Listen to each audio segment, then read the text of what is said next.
Hi అండి. అందరికీ నమస్కారం. ఎలా ఉన్నారు? బాగున్నారా? తిరుపతి వెళ్తాం కదండీ మనం. తిరుపతి గురించి చెప్పేదేముంటది. అందరూ కూడా ఎంతో ఆనందంగా తిరుపతి వెళ్ళి మనసుని ప్రశాంతంగా భగవంతు సన్నిధిలో గడుపుతాం. అలాగే ఈ దగ్గరలో నాగతీర్థం ఉందంటండి. ఎన్నాళ్ళ నుంచో నేను వస్తున్నా కానీ నాకు తెలీదు. ఈ మధ్య నేను యూట్యూబ్ షార్ట్‌లో చూసాను అది నాగతీర్థం గురించి. చూసినప్పుడు దానికి వెళ్ళాలనుకున్నాను.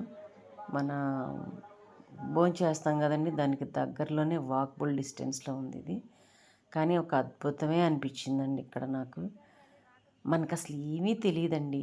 తెలుసుకుంటే తిరుమల కొండ ఒక నిధి, భక్తి కేంద్రం. అసలు ఎక్కడ చూసినా అసలిక్కడ ఒక శిల ఉందండి. దాని మీద అన్ని నాగులు ఎక్కడో ఆనుకుంటే పడిన ముద్రలా అనిపించింది. ఈ శిల ఇది కోనేరండి.